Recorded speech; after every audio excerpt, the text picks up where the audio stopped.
अरे सावित्री, तू यहाँ क्या कर रही है? नीलम, यही सवाल तो मुझे तुझसे पूछना चाहिए। तू यहाँ क्या कर रही है? मैं तो यहाँ अपने बेटे के लिए कुछ शॉपिंग करने आई थी। अरे वाह, ये तो बहुत अच्छी बात है। देख सावित्री, ये है मेरी बेटी साधना। साधना, ये मेरी बचपन की दोस्त है सावित्री। नमस्ते आंटी, आपसे मिलकर खुशी हुई। नीला, सच में तूने आज के जमाने में अपनी बेटी को बहुत अच्छे संस्कार दिए हैं। वो तो है सावित्री। वैसे राज भी बड़ा हो गया होगा, कहाँ है वो? हाँ, बड़ा तो हो गया है। बस वो घर से आता ही होगा, इसीलिए तो उसके लिए शॉपिंग करने आई हूँ। घर से आता ही होगा मतलब ऑफिस से? अरे नहीं, वो दूसरे शहर जॉब करने गया था, इसलिए वहाँ से आ रहा है। उसने अपनी शिफ्टिंग यहीं करवा ली है, अब वो मेरे साथ ही रहेगा।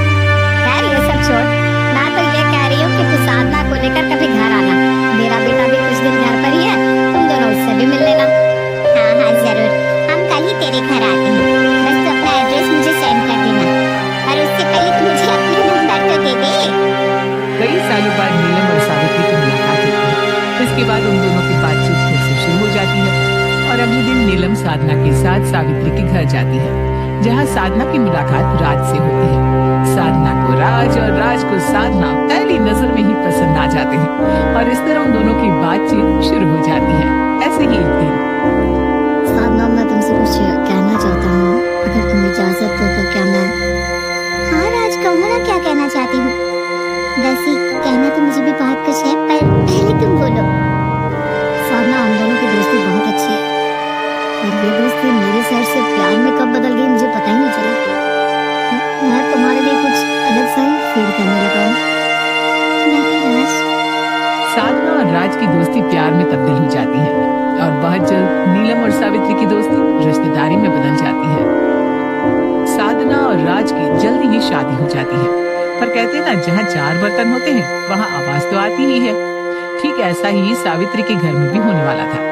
आज साधना की पहली रसोई थी और उसकी पहली रसोई करवाने के लिए सावित्री अपनी बहू साधना को किचन में ले जाती है, जहाँ वो उसको किचन में देखकर कहती है, माँ जी, ये रसोई है। बुरा मत मानना, लेकिन आपको नहीं लगता हमारी रसोई कुछ ज्यादा ही छोटी है? आपको पता है जितना बड़ा आपका ये रसोई है ना, उससे कई गुना बड़ा मेरे घर का बाथरूम था।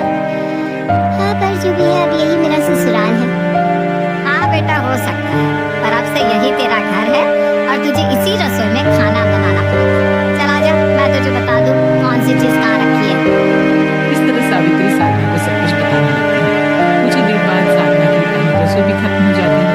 समय बीतता है और बीतते समय के साथ साधना धीरे धीरे अपने ससुराल में अपना एडजस्टमेंट कर लेती है। ऐसे ही एक दिन सावित्री के घर की पड़ोसन विमला आती है। सावित्री, ओ सावित्री, अरे अपने बेटे की तूने शादी कर ली और मुझे बताया तक नहीं। विमला की आवाज सुनकर सावित्री हॉल में आती है। विमला को देखकर वो बहुत खुश होती है। अरे विमला, तू यहाँ कब आई? मैं तब आई जब तेरे कानों में मेरी आवाज आई। ये बता, तूने अपने बेटे की शादी कब की? मुझे बताया भी नहीं। अरे अब तुझे कैसे बताती? तू यहाँ होती तभी तो तुझे पता चलता ना। तू तो अपनी सास के पास गई थी। हाँ ठीक है, अब बहू को भी दिखा दे। विमला की बात सुनकर सावित्री अपनी बहू को बुलाती है। सास की आवाज सुनकर साधना अपनी सास के पास आती है। जी माँ जी, आपने बुलाया? हाँ बहू, मैंने तुझे बुलाया। ये मेरी पड़ोसन और मेरी बहुत अच्छी सहेली है। तेरी शादी में नहीं आ पाई थी, इसलिए आप तुझसे मिलने आई है। नमस्ते आंटी जी, आप यहीं बैठिए, मैं आपके लिए कुछ खाने के लिए लेकर आती हूँ। अरे नहीं बहू, मैं तेरे हाथ का खाना खाने नहीं, बल्कि तुझे अपने घर ले जाने आई हूँ। आप मुझे अपने घर ले जाना चाहती हैं, पर क्यों? बहू, ऐसा नहीं पूछते। माँ जी, मैं बस पूछ रही हूँ। एटलीस्ट मुझे पता तो होना चाहिए ना कि मैं कहाँ और किस लिए जा रही हूँ। साधना की बात सुनकर विमला सावित्री की तरफ देखने लगती है। तभी साधना हंसते हुए कहती है, अरे आंटी जी, आप तो सीरियस हो गई। मैं तो मजाक कर रही थी। बताइए कब चलना है? साधना की बात सुनकर सब हंसने लगते हैं। इसके बाद साधना अपनी पड़ोसन सास के साथ उसके घर जाती है, जहाँ वो उसके छोटे से घर को देखकर कहती है, हाँ आंटी जी, आपका घर कितना छोटा है। आई एम सॉरी, लेकिन इतना तो हमारा हॉल है। आपको पता है मेरे मायके का हॉल कितना बड़ा है? साधना के मुंह से ऐसी बात सुनकर सावित्री और विमला दोनों ही सन खड़ी हो जाती हैं। बहू, ये तो क्या कर रही है?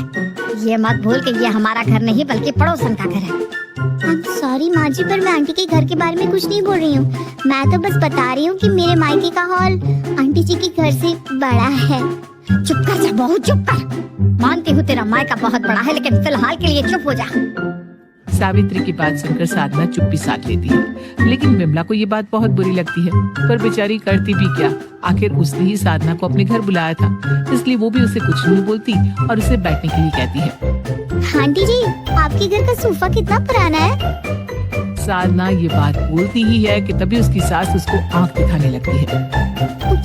आई एम सॉरी, मैं तो बस ये बताना चाह रही थी कि मेरे मायके में ना इससे बढ़िया क्वालिटी के सोफे हैं। आपको पता है, आप एक बार बैठोगे ना, ऐसा लगेगा कि आप किसी सॉफ्ट चीज पर बैठ